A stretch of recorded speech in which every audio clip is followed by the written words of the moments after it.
The lunch rush at Sal's family restaurant hits like it always does, fast, loud, and relentless. I'm 3 tables deep in order when the front door opens and the temperature in the room seems to drop 10 degrees. I don't look up immediately. Can't afford to. Table 6 needs their check. Table 3 is still waiting on extra napkins. And Table 9's kid just knocked over his chocolate milk. Again, this is my life now. It has been 2 years since Mom died and left me this place along with medical bills that could choke a horse. But I feel him before I see him. It's the sudden quiet that makes me glance toward the entrance. The usual chatter hasn't stopped exactly, but it's muted now. Careful. Like everyone in this Queen's diner suddenly remembered they have somewhere else to be. 4 men stand just inside the doorway. 3 of them look like they walked off a movie set, dark suits, harder eyes, hands that rest a little too close to their jackets. Bodyguards, obviously. But it's the 4th man who makes my pen freeze mid-total on Table 6's check. He's tall, maybe 6'2", with dark hair pushed back from a face that's all sharp angles and harder edges. Mid-30s, probably. The suit he's wearing costs more than my rent. But it's not the expensive clothes or the obvious wealth that stops me cold. It's the way he moves. Predator smooth. Like he owns not just the room, but every person in it. Sit anywhere, I call out, forcing professional brightness into my voice. Menus are on the tables. If you're enjoying this story so far, don't forget to hit the like button and subscribe. Drop a comment telling me where in the world you're watching from. I love hearing from you. He doesn't sit anywhere. Instead, those dark eyes sweep the diner with the kind of assessment that makes my survival instincts kick in. This isn't a man looking for a good meal.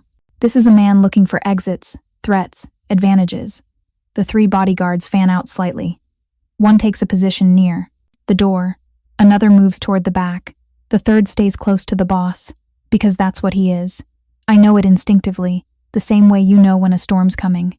Finally, he moves to a corner booth with a clear view of both the entrance and the kitchen. The bodyguard follows, sliding into the seat across from him. The other 2 remain standing. I grab a pot of coffee and head over. Years of waitressing experience keeping my hands steady even though my heart's hammering. Up close, he's even more intimidating. There's a scar cutting through his left eyebrow, faint but visible. His hands resting on the table are marked with old calluses and newer scars. These aren't businessmen's hands. Coffee? I ask. Yes. His voice is deep, controlled, with the faintest trace of an accent I can't quite place. Italian, maybe, or something close to it. I pour 2 cups, one for him and one for the bodyguard, who doesn't look at me or acknowledge my existence. I'm furniture to him. A non-threat. Do you need a minute with the menu, or... Sofia. My name in his mouth makes me freeze. The coffee pot tilts dangerously. I catch it, set it down carefully on the table, and force myself to meet his eyes. Do I know you? No. He's staring at me with an intensity that makes my skin prickle. But I knew your mother. The floor seems to tilt. I grip the edge of the table. My mother died 2 years ago. I know. Something flickers across his face. I was at the funeral, back row. You didn't see me. This can't be happening. Can't be real. My mother was a seamstress who worked from home. She didn't know men in $1,000 suits with bodyguards and dead eyes. I think you have me confused with someone else. I say carefully. My mom didn't. He pushes up his left sleeve. Time stops. The tattoo covers his entire forearm, an intricate design of a phoenix rising from flames, wings spread, detailed down to individual feathers. The work is extraordinary, professional, but it's not the artistry that steals my breath. It's the fact that I've seen this exact tattoo before, on my mother's shoulder blade. I can't finish the sentence. Can't make sense of what I'm seeing. Where did your mother get her tattoo, Sofia? His voice has gone very quiet, very dangerous. Tell me. My mind races. She had it my whole life. I used to trace the feathers when I was little while she told me bedtime stories. What kind of stories? About a phoenix, about rising from ashes, about surviving. My throat feels tight, about starting over. He closes his eyes briefly. When he opens them again, something in his expression has shifted. Did she ever tell you what the tattoo meant? Where did she get it? She said it was from before. Before me. Before New York. I'm talking too fast. Words tumbling out. She never explained more than that. Said some parts of her life were closed chapters. Rosa Martinez. He says the name like it's holy. Like it. I hurts. That was her real name, wasn't it? Before she became Maria Russo. I step back so quickly I nearly knock over a chair. How do you know that? Because 25 years ago, Rosa Martinez saved my life. His hands curl into fists on the table. And then she disappeared. No trace, no goodbye, just gone. The diner feels too small suddenly, too hot. The other customers are pretending not to watch, but I can feel their attention like physical weight. I need to get back to work. I manage. Sit down. I'm in the middle of a shift. Sit. Down. Not a request. A command delivered with absolute authority. I should walk away. Should tell him to leave. Should call the cops if I felt like that would help instead of making everything worse. Instead, I slide into the booth across from him, next to the silent bodyguard who shifts slightly to give me space. My mother never mentioned you, I say, keeping my voice low. I don't know who you are or why you think you knew her, but Dante Moretti. He offers his hand across the table. I don't take it. That name is supposed to mean something to me. It means I run most of the construction, shipping, and waste management in Queens and parts of Brooklyn. His hand drops. It means your mother had every reason to run from me 25 years ago, and it means you're in danger now that I've found you. My laugh comes out wrong. Broken. This is insane. My mother was a seamstress. She hemmed pants and fixed wedding dresses, and your mother was a nurse who worked at a private clinic in the Bronx. Dante's voice cuts through my denial like a knife.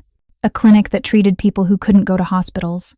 People like me when someone tried to kill me 25 years ago. I was 23 years old and dying from a gunshot wound to the chest. Rosa Martinez saved my life. And got the same tattoo as you? I gesture to his arm. That's your story? We got them together. His jaw tightens. After I recovered. After she'd spent 3 weeks keeping me alive in that clinic while the man who shot me hunted for me. After she'd risked her own life hiding me, protecting me. It was supposed to be a promise. What kind of promise? That we'd both survived. That we'd start over together. His voice goes rough. I was in love with her, Sofia. Stupidly. Completely in love. And she disappeared the day after we got the tattoos. Left everything behind. No note. No explanation. Just gone. I want to call him a liar. Want to believe this is some elaborate con. But the tattoo doesn't lie. And the expression on his face, raw grief barely contained, that doesn't lie either. Why? I whisper. Why would she run? Because being with me meant living in constant danger. Because she was pregnant and didn't tell me. He meets my eyes. Because you were coming and she wanted better for you than my world could offer. The air leaves my lungs in a rush. You think you're my father? No. He shakes his head. Your father was a good man named Antonio Russo, if the records I found are accurate. Rosa married him 4 months after leaving New York. Started a new life in Queens. Had you 6 months later. His expression softens slightly. But that doesn't mean she didn't matter to me. Doesn't mean I didn't spend 25 years looking for her. She's dead, I say flatly. You're 25 years too late. I know. The pain in those 2 words is palpable. I found out about her death 6 months ago. Been trying to locate you since then. Why? Because Rosa had enemies. People who wanted to hurt me by hurting anyone I cared about. He leans forward. And because those enemies might not know she's dead. Might not know that the woman they've been hunting is gone. But they'll absolutely come after her daughter once they find out you exist. My hands are shaking. I clasp them together under the table. That's not my problem. My mother made sure of that when she left your world. It became your problem the moment I walked through that door. Dante's voice is gentle but firm. By tomorrow, anyone watching me will know I came here. Will know I talked to you. Will start digging into who you are. And when they connect you to Rosa Martinez, then I'll go to the police. The bodyguard makes a sound. Might be a laugh. Might be a cough. Hard to tell. The police can't protect you from the kind of people who want revenge for 25-year-old betrayals. Dante pulls out a phone, swipes to a photo, turns it toward me. Recognize him? The image shows a man in his 60s. Silver hair, expensive suit, dead eyes. There's something about the shape of his face, the set of his jaw, that triggers a memory I can't quite catch. No, I lie. That's Vincent Calabrese. He runs the Calabrese family out of the Bronx. Dante's expression hardens. 25 years ago, he ordered a hit on me. I wanted to eliminate a young rival before I could consolidate power. Your mother hid me from his people while I recovered. When he found out, he put a price on her head. $5 million for the nurse who helped Dante Moretti survive. $5 million. The number is absurd. Impossible. That bounty is still active. Dante continues. Vincent Calabrese doesn't forgive. Don't forget. For 25 years, he's had people looking for Rosa Martinez. And now he'll find me instead. I finish the thought, horror creeping in. Because I have her face. Her name was on my birth certificate before Dad adopted me legally. Exactly. We stare at each other across the scarred diner table. Outside, normal life continues. Cars pass. People walk dogs. The world keeps spinning like my entire existence hasn't just been turned inside out. What do you want from me? I finally ask. Let me protect you. By doing what? Locking me in some safe house? Making me disappear like my mother did? If necessary. His expression is unyielding. Whatever it takes to keep you alive. I think about my mother. About the woman who sewed beautiful things and told stories about phoenixes and never, not once, mentioned a past that included mob bosses and million-dollar bounties. She'd built a whole new life to escape this. Spent 25 years making sure I never had to know about any of it. And now a man I don't know is telling me it was all for nothing. I need time, I say. To think. To process. You have until midnight. Dante stands, pulls out his wallet, drops $300 bills on the table. After that, Calabrese's people will start moving. If you're not under my protection by then, you won't survive the week. He's halfway to the door when I call out, "Why do you care? She left you 25 years ago. You don't owe her anything." Dante turns back. The afternoon light through the diner windows makes the scar through his eyebrow more visible, makes him look tired and human instead of dangerous. "I owe her everything," he says simply. "She gave me my life. The least I can do is make sure her daughter keeps hers." Then he's gone, the bodyguards flowing out after him like dark water. The door closes. The normal sounds of the diner rush back in clinking dishes, conversation, the hiss of the coffee maker. I sit in the booth for another 5 minutes, staring at the $300 on the table, before my coworker Jenny touches my shoulder. "You okay, Sofia? You look like you've seen a ghost." "Yeah," I whisper, something like that. But I haven't seen a ghost. I've seen my mother's past, and it's come to collect. I don't go home after my shift ends. Can't. The thought of walking into my mother's apartment, my apartment now, though I still think of it as hers and facing all her secrets feels impossible. Instead, I sit in the diner's back office, staring at the $300 bills Dante left behind. My phone buzzes. Unknown number. Against every instinct, I answer. "You didn't go home." Dante's voice. Unmistakable. Smart. "Are you having me?" "I'm having you protected." There's a difference. Background noise suggests he's in a car. 2 of my men have been stationed outside the diner since I left. Another team is watching your apartment building. That's not protection. That's surveillance. Call it whatever helps you sleep at night. A pause. "Have you decided?" I look around the cramped office. Stacks of invoices. My mother's old sewing machine in the corner. Photos on the wall of her and Dad at their wedding. Me as a baby. The 3 of us at Coney Island. A whole life built on a foundation of lies. "Tell me the truth," I say. "All of it. If you want me to trust you, I need to know everything about my mother and what she was running from." Silence stretches. Then, "Not over the phone. Meet me." "Where?" "Moretti Industries, 53rd and Lexington. Come to the private entrance on 54th. My driver will bring you up." How do I know this isn't a trap? "Sofia." My name, again, but softer this time. If I wanted to hurt you, I'd have done it already. Your mother saved my life. That means something in my world. It means everything. He ends the call before I can respond. Jenny pokes her head into the office. "Hey, I'm heading out. You sure you're okay? You've been weird all afternoon." "Family stuff. I manage. Nothing I can't handle." She doesn't look convinced but doesn't push. After she leaves, I sit in the silence for another 20 minutes, weighing options I don't really have. Finally, I grab my jacket and walk out the back door. A black Mercedes idles in the alley. The same bodyguard from earlier, the one who sat across from Dante, stands beside the rear door. "Miss Russo." He opens the door. "Mr. Moretti is expecting you." The interior smells like leather and expensive cologne. As we pull into traffic, I catch glimpses of another vehicle following us. Protection or prison? Maybe both. Moretti Industries occupies 15 floors of a midtown, high-rise. The lobby is all marble and modern art, the kind of place where even the security guards look like they earn six figures. My escort leads me past the main elevators to a private one that requires a keycard. We rise in silence. When the doors open, they reveal not an office but what looks like a penthouse apartment. Floor-to-ceiling windows overlook the city. Modern furniture that's more art than function. And Dante, standing by those windows, still in the same suit but with his tie loosened. He turns when I enter. "Thank you for coming." I didn't have much choice. I stay near the elevator, keeping distance between us. "You made it pretty clear that staying home wasn't safe." "It's not." He gestures to a seating area. "Please, sit. This will take a while." I perch on the edge of a leather sofa that probably costs more than my car. Dante takes the chair across from me, elbows on his knees, hands clasped. Up close, in better light, I can see the exhaustion in his face. The weight of years. 25 years ago, he begins, I was nobody, son of a street captain in the Moretti family, trying to prove himself, trying to earn respect in a world where respect is everything. I was reckless, ambitious, stupid.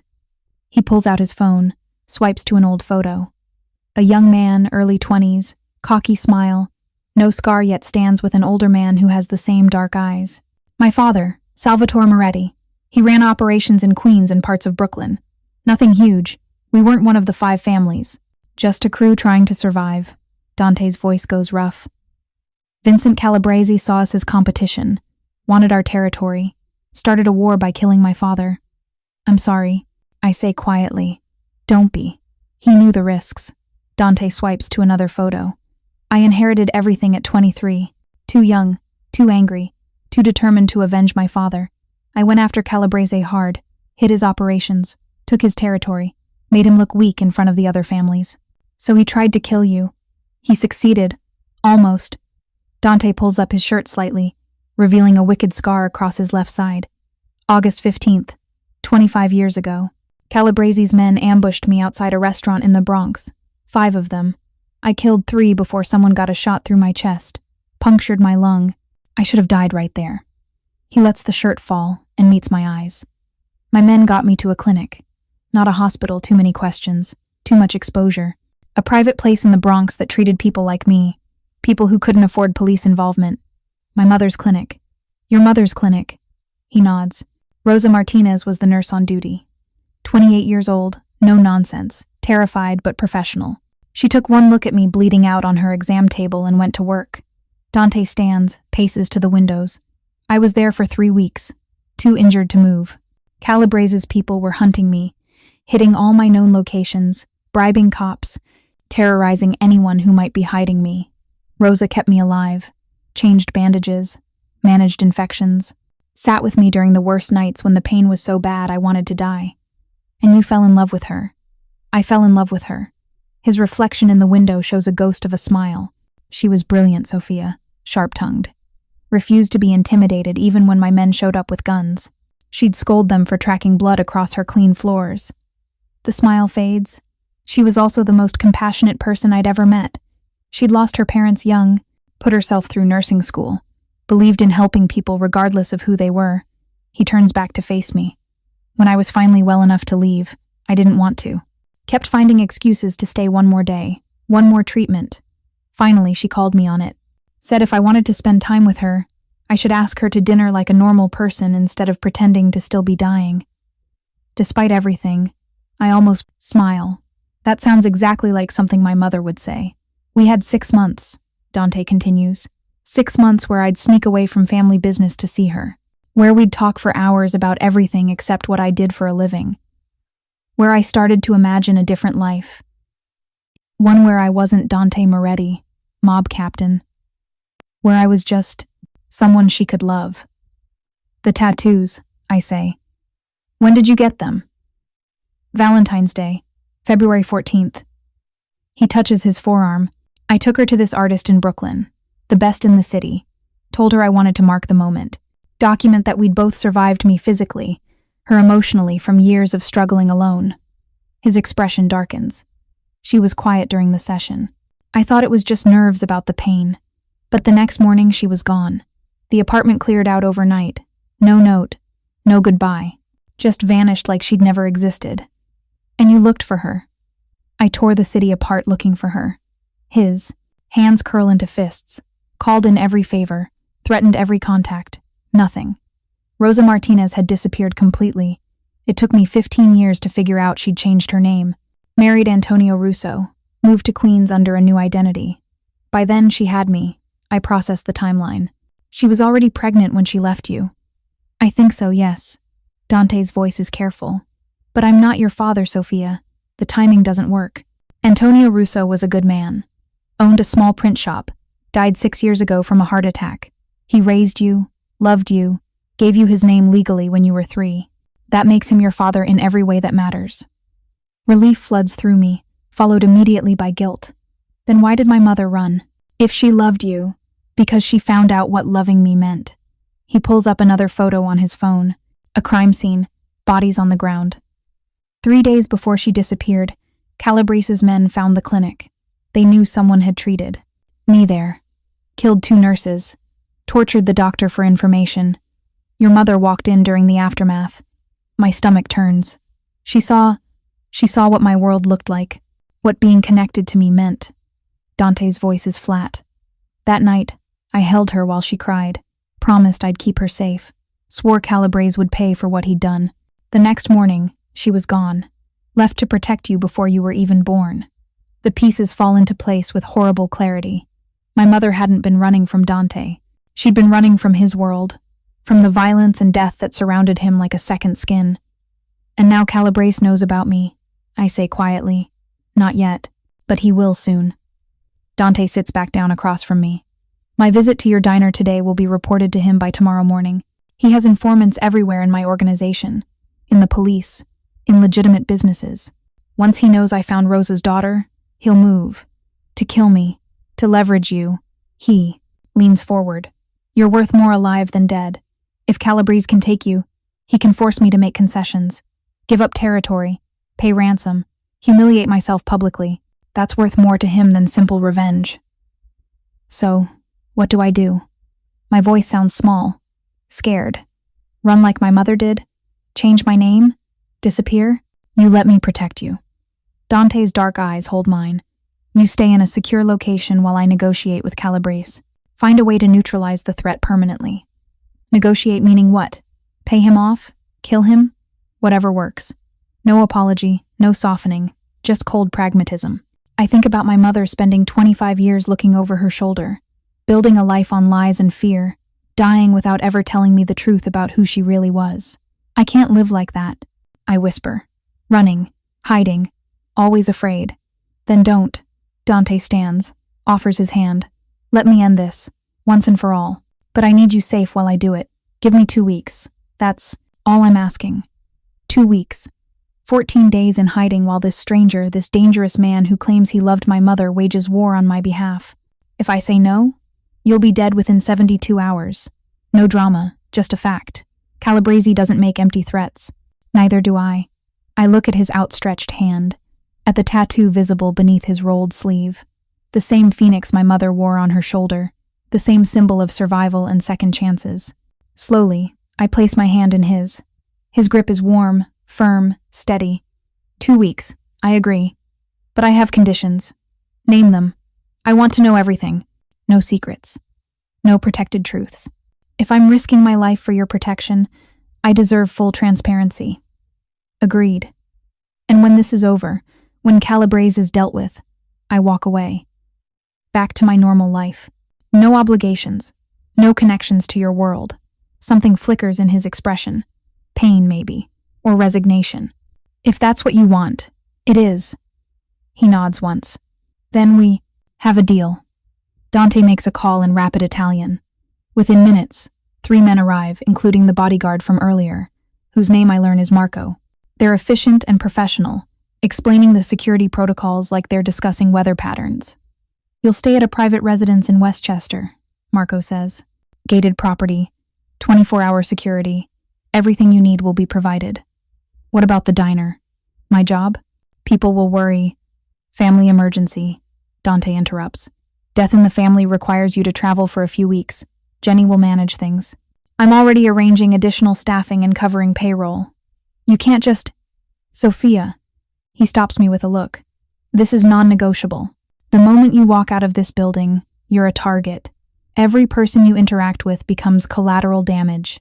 Do you want Jenny caught in the crossfire because you insisted on working your shift? The image of Jenny, sweet, single mom Jenny who picks up extra hours to pay for her son's asthma treatments, bleeding on the diner floor, kills any protest. Fine, I mutter.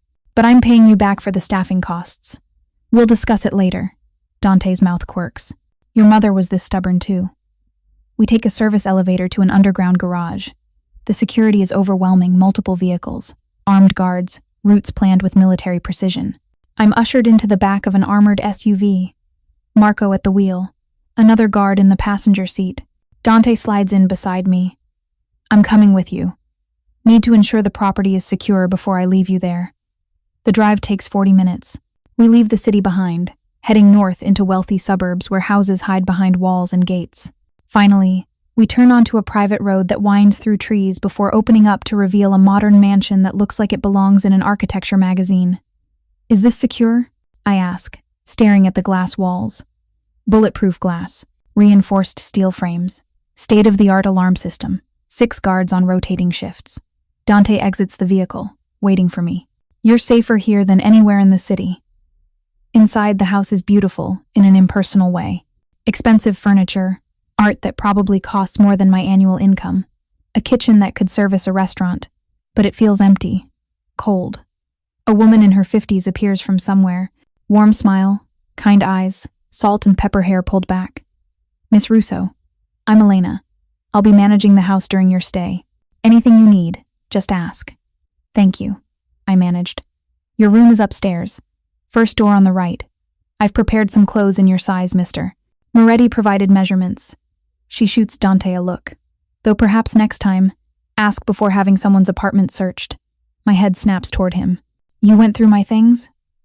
I had someone go through your things, he corrects. To determine sizes and preferences. We needed to move quickly. That's a violation of your privacy. I know. He doesn't apologize. Add it to the list of things you'll hold against me. Elena clears her throat. I'll show you to your room. Let's get settled. I follow her upstairs, too exhausted to argue further. The room is gorgeous, a king bed, an attached bathroom with a tub that could fit 3 people, a balcony overlooking grounds that disappear into trees. But the window is bulletproof glass. The door has a lock that engages from the inside and outside. It's a beautiful cage.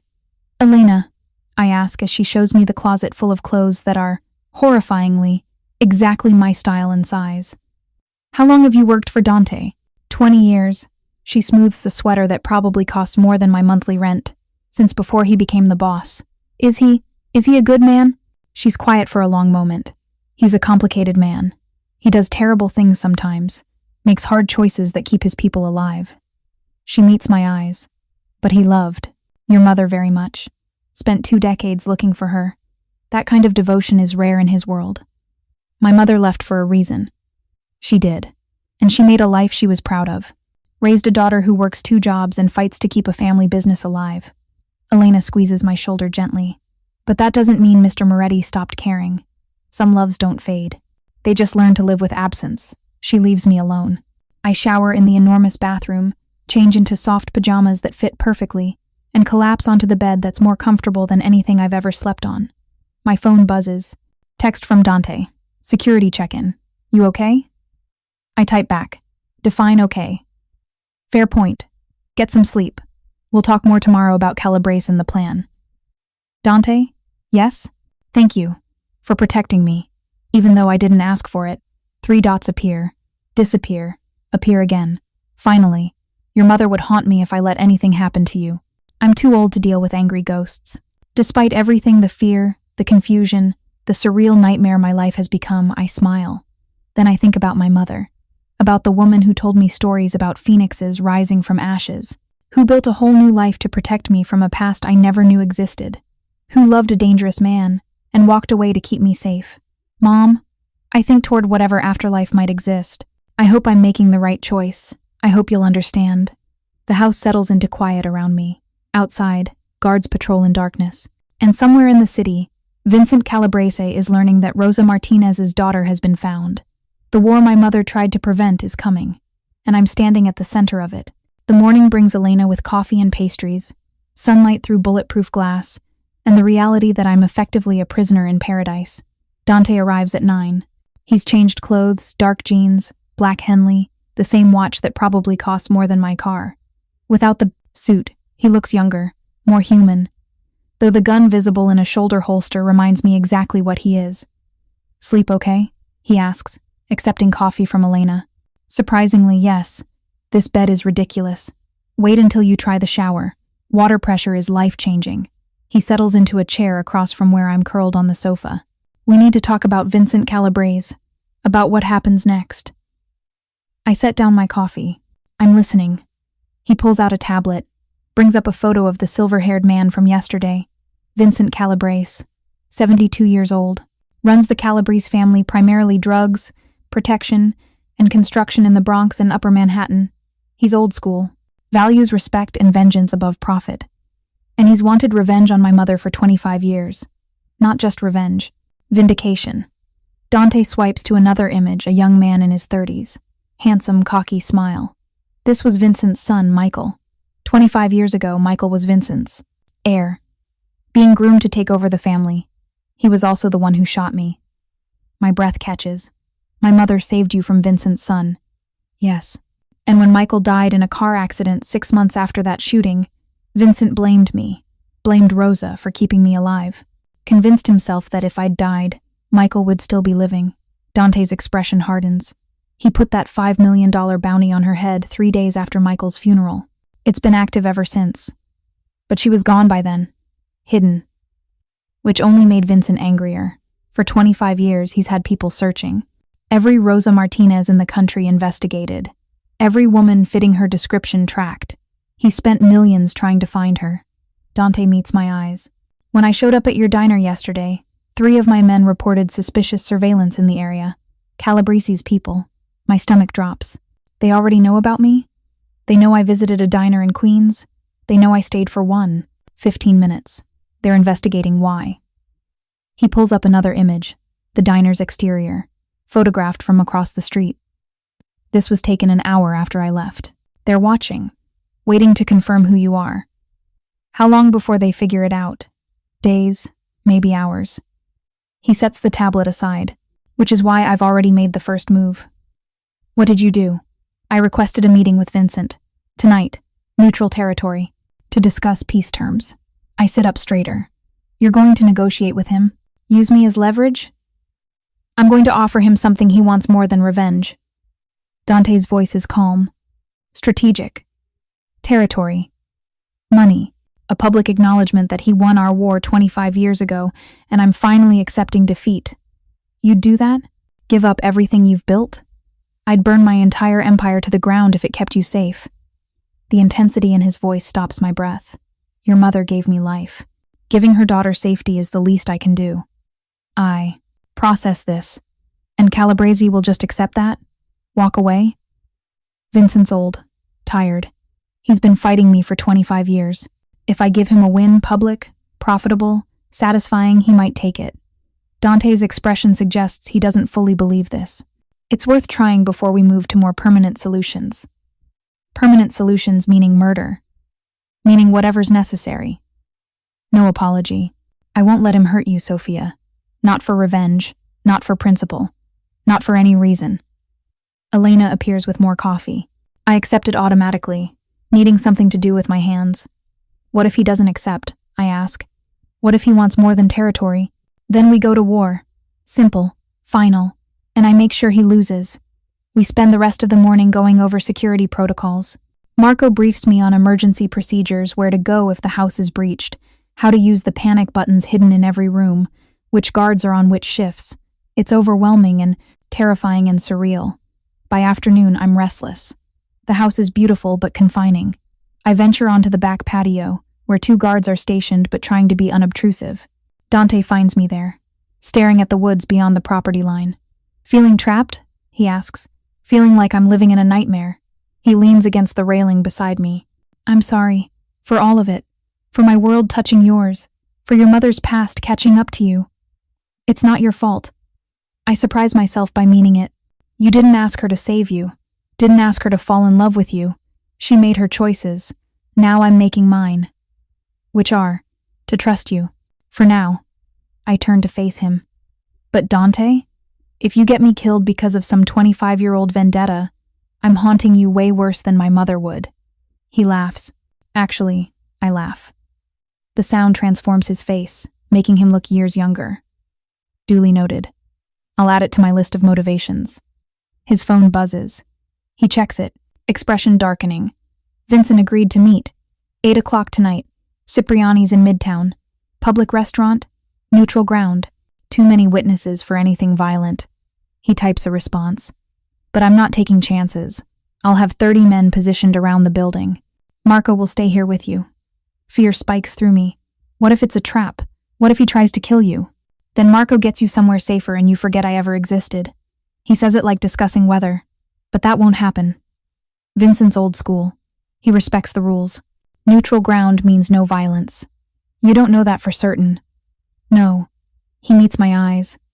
But I know I can't let fear stop me from ending this. You deserve to live your life, Sofia, not hide in safe houses while monsters hunt you. I want to argue, want to tell him not to go. But I see the determination in his face and know it's pointless.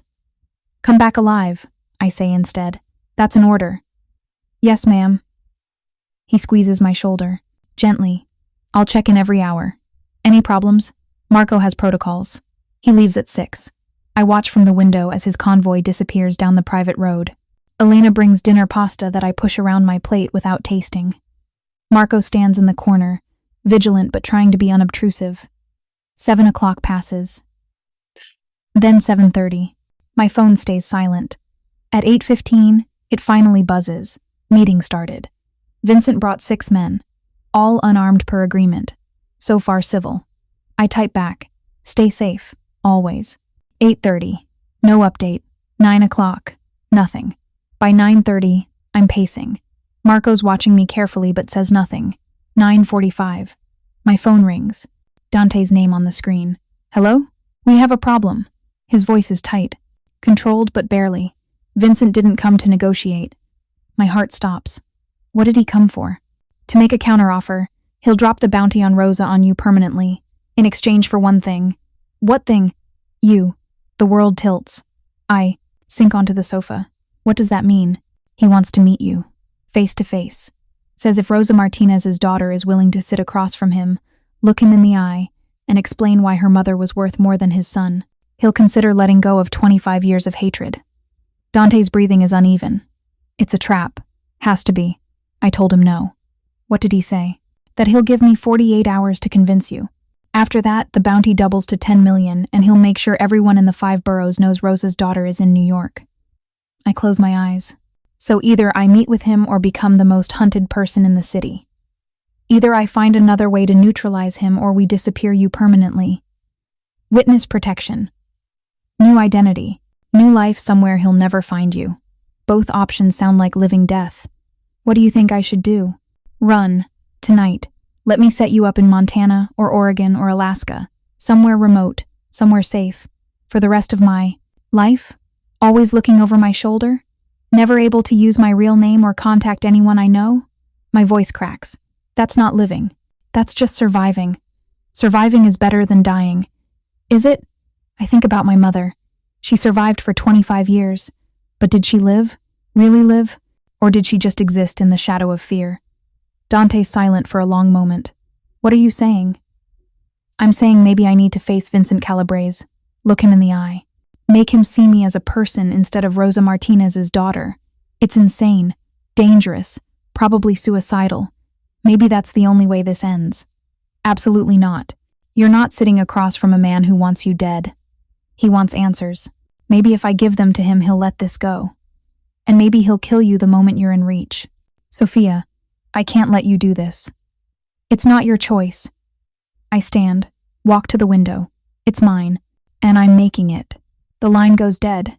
2 minutes later, Dante crashes through the front door, Marco moving to intercept before realizing who it is. Dante crosses the room in 3 strides, grabs my shoulders. Do you have a death wish? His voice is raw. Do you understand what you're proposing? I understand that hiding isn't living, that my mother spent 25 years running, that maybe it's time someone in our family stands their ground. By walking into the lion's den, by being brave enough to face the past. I meet his desperate eyes. Help me do this right. Set the meeting somewhere safe. Stack the deck in my favor. But let me try. If something goes wrong, then you'll have kept your promise to protect me for as long as you could. I touch his face gently, and I'll have died on my terms. Not running, not hiding, fighting. He searches my face for a long moment. Then, slowly, his hands drop. Your mother was this stubborn too. This is brave. This is reckless. His voice roughens. It's what made me love her. And what terrified me most. Did you tell her that? Never got the chance. He steps back. But I'm telling you, you're terrifying, Sofia Russo. And if we're doing this insane thing, we're doing it my way. Understood? Understood. He pulls out his phone, starts making calls in rapid Italian. And I realize I've just agreed to sit across from the man who's wanted my mother dead for 25 years. God help me. If you're hooked on this story, smash that like button, drop a comment below, and subscribe with notifications so you never miss an upload. Your support means everything and helps me bring you more emotional stories like this one. The next 48 hours are a masterclass in controlled chaos. Dante transforms from the man who held my shoulders in desperation to a tactical commander orchestrating warfare. His phone never stops. Calls in Italian, English, sometimes what sounds like Greek. Men arrive at the house at all hours, hard-faced, dangerous men who look at me with curiosity and something close to respect. Word spreading, Marco tells me on day 2. That Rosa Martinez's daughter is meeting with Calabrese. People are taking notice. Good notice or bad notice? Both. He checks his weapon with practiced efficiency. Some families are impressed by your courage. Others think you're insane. Most are just glad they're not in your position. I spend the time learning everything I can about Vincent Calabrese. Dante provides files, photos, histories. I study the man who's haunted my mother's life and now mine. Vincent Calabrese, born in Sicily, came to New York at 15, built his organization from street-level enforcement to major operations, lost his wife to cancer 20 years ago. His son Michael, the only child, died at 33 in what police ruled a drunk driving accident but Vincent claimed was murder. Was it murder? I ask Dante as we review the files in his makeshift command center. The dining room transformed with laptops, maps, surveillance equipment. Honestly, I don't know. He pulls up the police report. Michael left a bar in the Bronx at 2 a.m. His car went off an overpass 10 minutes later. Blood alcohol was 0.21, no evidence of foul play. But Vincent thinks you killed him. Vincent needs someone to blame besides his son's drinking problem. Dante's voice is flat. Michael was reckless, hot-tempered. He shot me without his father's approval, trying to make a name for himself. When your mother saved my life, it destroyed Michael's reputation, made him look weak. He drank himself to death trying to cope with the shame. And Vincent can't accept that. Parents rarely can. Something dark crosses Dante's face. Easier to blame external enemies than face your child's demons. The meeting is set for 7 p.m. on the 3rd day. Location: a private room at Lombardi's restaurant in Little Italy. Neutral ground, Dante insists. Public enough that Vincent can't do anything extreme, private enough for real conversation. My men will be stationed throughout the restaurant, Dante explains, showing me the layout. You'll have a panic button in your pocket. Say the word Phoenix and we extract you immediately. Phoenix. I repeat the safe word. Appropriate, given everything. And Vincent's men? Limited to 6, same as mine. All unarmed per agreement. His jaw tightens. But I don't trust him. The moment I feel something's wrong, we're leaving. Elena helps me dress the evening of the meeting. Simple black dress, modest but professional. She fastens my mother's necklace, a small gold cross I've worn since she died. Your mother would be proud, Elena says softly. Terrified, but proud. I'm terrified too. Good. Fear keeps you sharp. She squeezes my shoulders. But don't let it control you. Vincent Calabrese is just a man. A grieving father who's been consumed by loss. Remember that. Dante drives me himself. Marco in the passenger seat, 2 additional vehicles following. As we navigate Manhattan, traffic, I watch the city pass. Normal people living normal lives, completely unaware that a woman is heading to face her mother's demons. Last chance to back out, Dante says quietly. I know. I could have you in Montana by midnight. I know that too. I touch his arm. But this is the right thing. I feel it. Your mother used to say that, right before doing something that stopped my heart. His hands tighten on the steering wheel. She was usually right, but it never made watching any easier. We arrive at Lombardi's at 6:45. The restaurant is closed to public tonight. Dante paid them enough to ensure privacy. Inside, the smell of garlic and tomato sauce is overwhelming. Waiters move efficiently, setting up the private room in back. Vincent Calabrese arrives at 6:55. I see him first through the restaurant window. Stepping from a black Lincoln, silver hair catching streetlight, surrounded by men in dark suits. He moves slowly, age evident in his careful steps, but with dignity intact. When our eyes meet through the glass, I see my mother's killer. Not literally. Vincent didn't pull any triggers, but he signed the death warrant, put the bounty on her head, made her spend 25 years living in fear. Something fierce and angry rises in my chest. Dante's hand finds mine. Stay calm. Remember what we discussed. I remember. Vincent enters the restaurant. Up close, he's smaller than I expected. Maybe 5'9", thin from age, but his eyes are sharp, assessing. The eyes of a man who survived 7 decades in a brutal world. Miss Russo. His voice carries a faint Italian accent. Thank you for agreeing to meet. Mr. Calabrese. I keep my voice steady. Professional. Shall we? The private room is set up simply. 1 table, 2 chairs facing each other. Dante positions himself behind my right shoulder. Vincent's primary bodyguard, a mountain of a man named Sal, stands behind him. We sit simultaneously. An absurd moment of synchronized movement that would be funny under different circumstances. For a long moment, we just stare at each other. You look like her, Vincent finally says. Rosa Martinez. Same eyes, same stubborn set to your mouth. I wouldn't know. She never told me about her past. About you. About any of this. Smart woman. Kept you safe for 25 years that way. He pulls out a photograph, slides it across the table. My son, Michael, taken 2 weeks before he died. The young man in the photo is handsome. Dark hair, bright smile, eyes full of life. He's at a restaurant, laughing at something off camera. He was a good boy, Vincent continues. Hot-headed, yes. Ambitious, but good. He wanted to prove himself, to show me he could lead our family into the future. By murdering Dante Moretti, by eliminating a threat to our territory. Vincent's voice hardens. Moretti was young, aggressive, taking what wasn't his. Michael acted to protect our interests. He acted without your permission, started a war that got himself killed. Vincent's hand slams the table. Dante moves, but I raise a hand to stop him. You dare. Vincent starts. I dare because you demanded this meeting. I lean forward. You wanted to look me in the eye, to hear why my mother was worth more than your son. So listen. The room goes silent.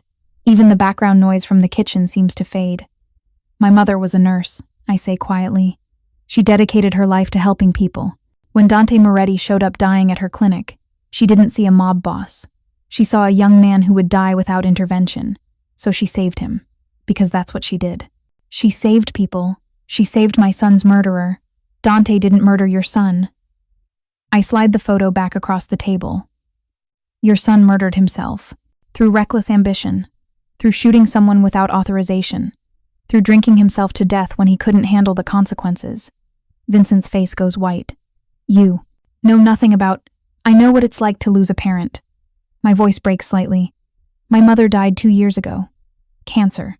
She spent her last 6 months in agony, refusing morphine until the very end because she wanted to stay lucid.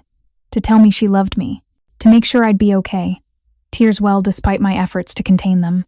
And during all that time, she never once mentioned you. Never told me about the bounty. Never explained why she'd changed her name, moved across the city, built a life on lies and fear. Because she was protecting me from you. She was protecting herself. She was protecting her child. The words explode out. The same way you'd have protected Michael if you'd had the chance. The same way every parent protects their children. She gave up the man she loved, her career, her identity, everything to make sure I'd be safe. I stand, unable to sit anymore. Dante tenses but doesn't intervene. You spent 25 years hunting a woman whose only crime was being good at her job, whose only sin was falling in love with the wrong man. You put a bounty on a nurse, Mr. Calabrese. A woman who helped people. And for what? Because she saved someone your son tried to kill? My son died because of her. Your son died because of himself. I'm shouting now. Can't stop. 25 years of my mother's fear, her secrets, her careful life built on trauma, it all pours out. He died because he was drunk, because he made reckless choices, because he tried to murder someone and failed. Your son's death is tragic, but it's not my mother's fault, and it's sure as hell not mine. The silence that follows is absolute. Vincent stares at me, face unreadable. His bodyguard has one hand near his jacket. Dante's positioned to pull me back if needed. The air feels combustible. Then Vincent Calabrese does something I never expected. He laughs. Not a happy laugh. A broken, bitter sound that transforms into something close to sobbing. He buries his face in his hands, shoulders shaking. You're right, he says finally, voice muffled. God help me, you're right. He looks up, and I see tears on his weathered face. Michael was reckless, hot-tempered. I knew it. His mother knew it. We tried to rein him in, but he always pushed boundaries, wanted to prove he was strong enough to lead. Vincent pulls out a handkerchief, wipes his eyes. The night he shot Moretti, he called me. Drunk. Celebrating. Said he'd solved our problem, that I'd finally be proud of him. His voice breaks. I told him he was a fool, that he'd started a war without authorization, that there would be consequences. And 3 days later, he crashed his car, Dante says quietly. 3 days later, my son drove drunk because he couldn't face my disappointment. Vincent's hands shake as he tucks away the handkerchief. The coroner found whiskey in his car. An empty bottle. Michael always drank when he was upset. I knew that. Should have gone to him. Should have. Talked to him. Should have. His voice fails completely. We watched this 72-year-old man break apart in front of us.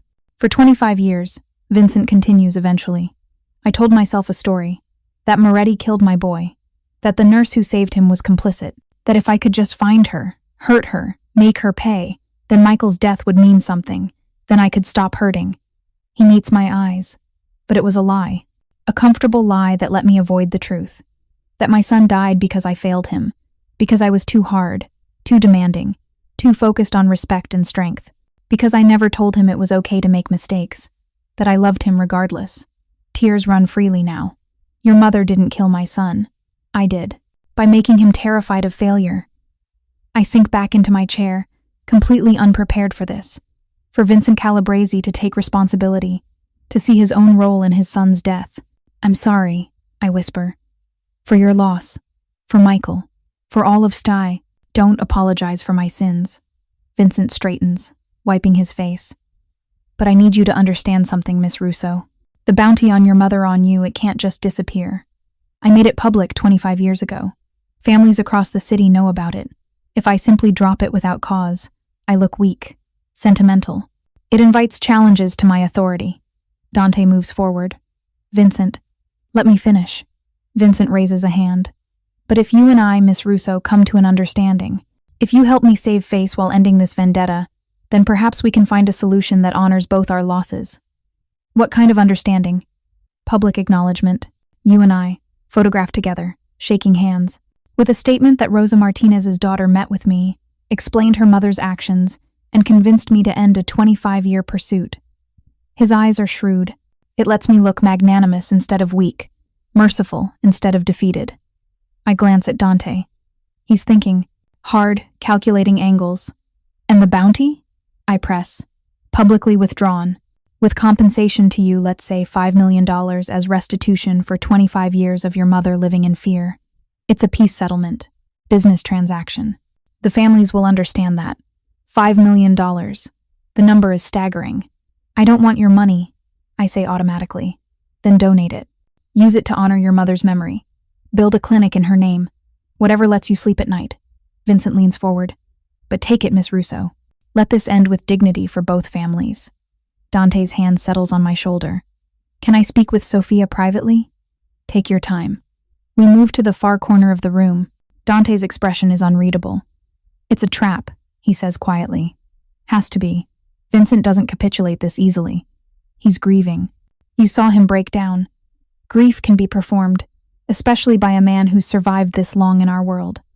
His grip on my shoulder tightens. If you accept this deal, you're trusting a man who spent 25 years wanting revenge. If I don't accept it, we're back where we started, running, hiding, always looking over our shoulders. Better that than dead.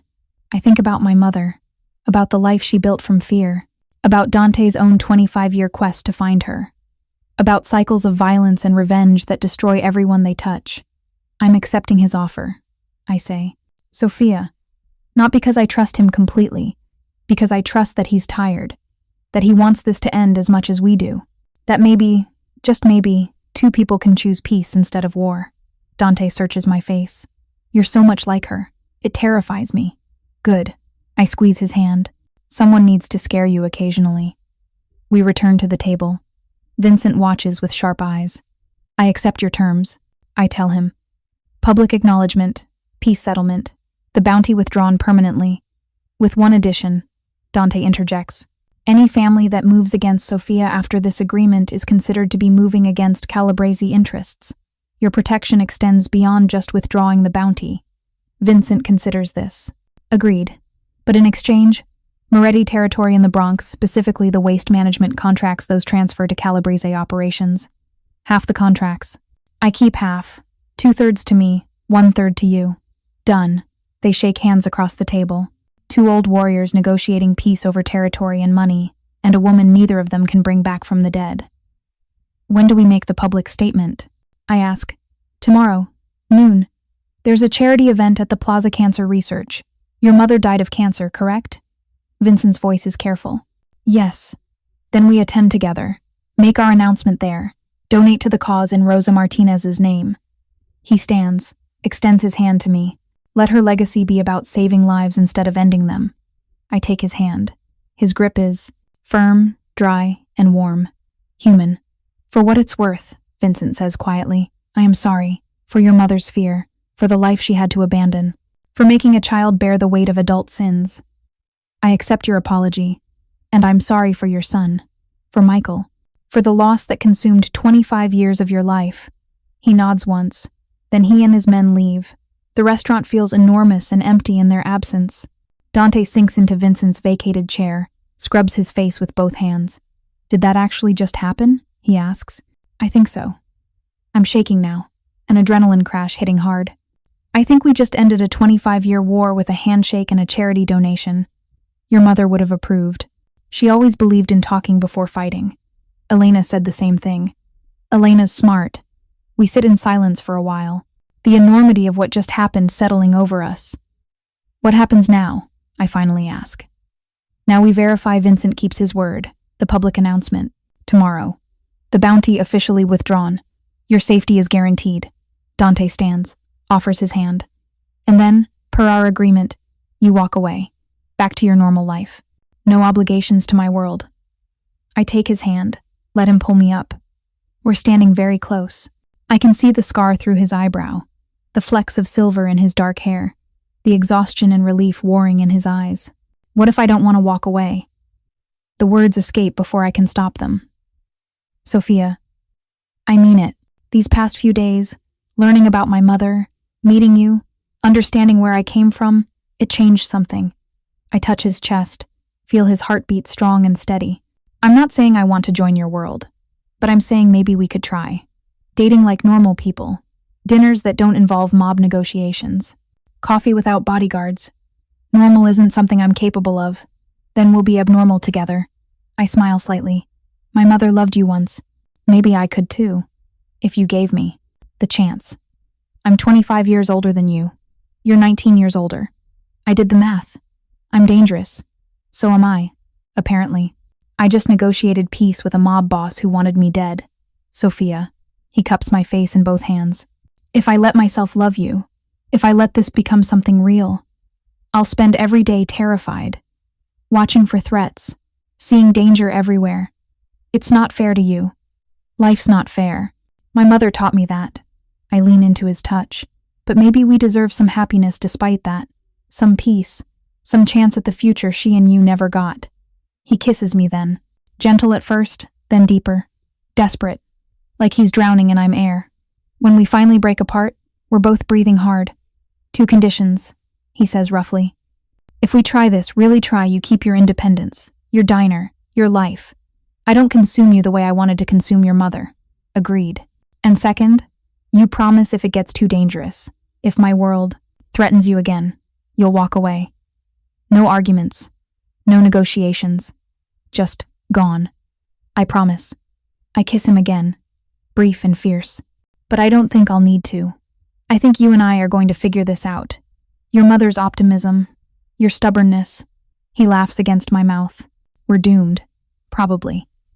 The next day, the Plaza Hotel glitters with Manhattan's elite, charity gala for cancer research, attended by the wealthy and powerful.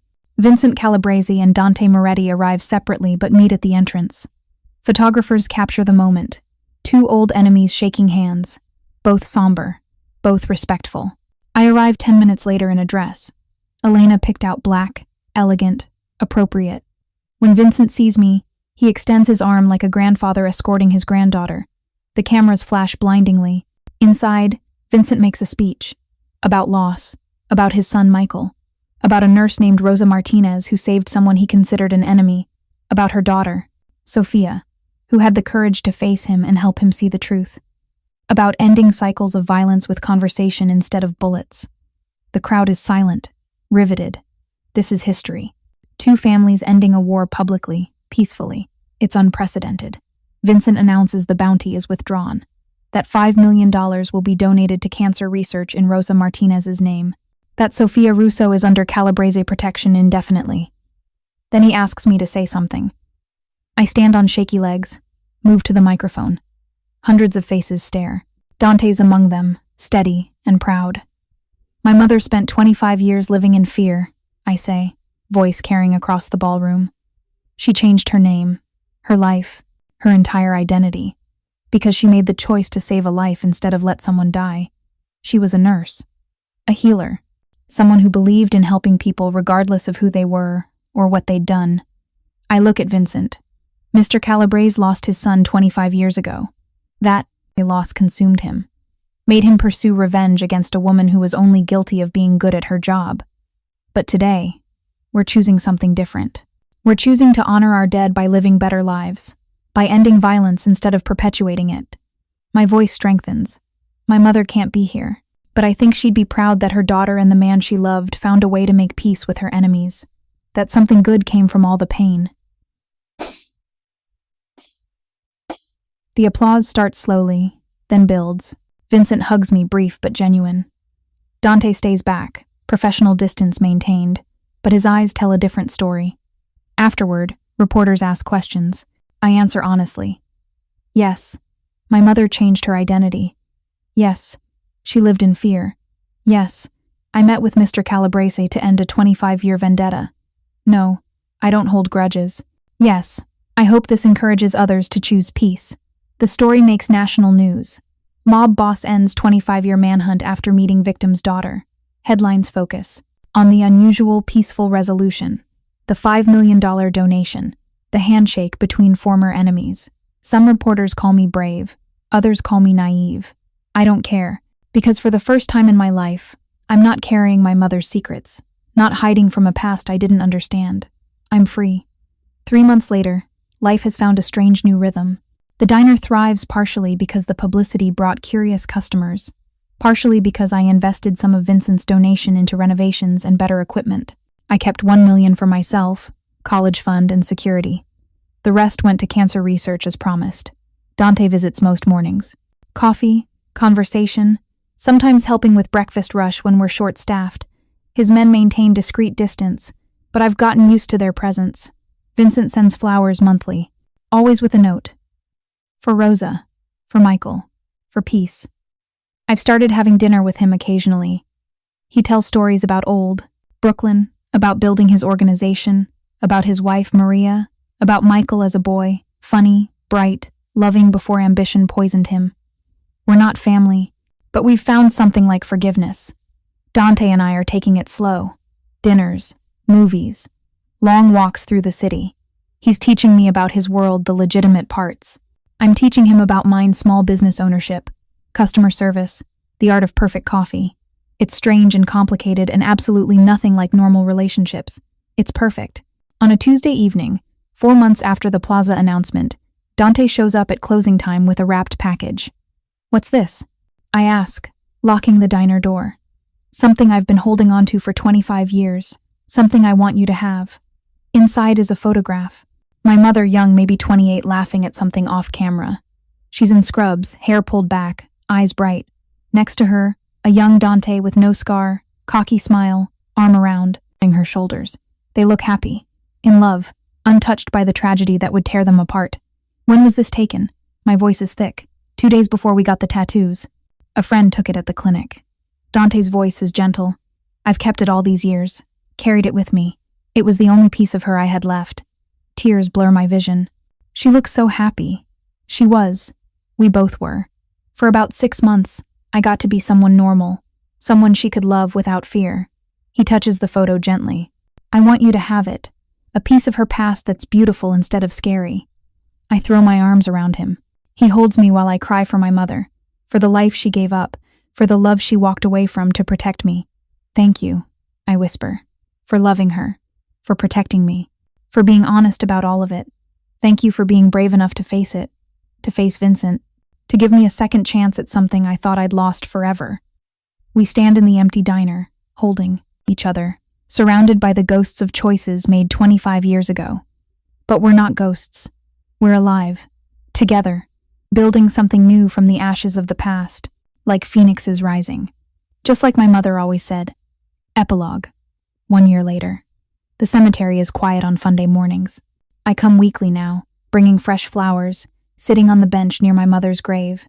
"Hey, Mom." I arrange the roses carefully. "Big news. The diner's doing amazing.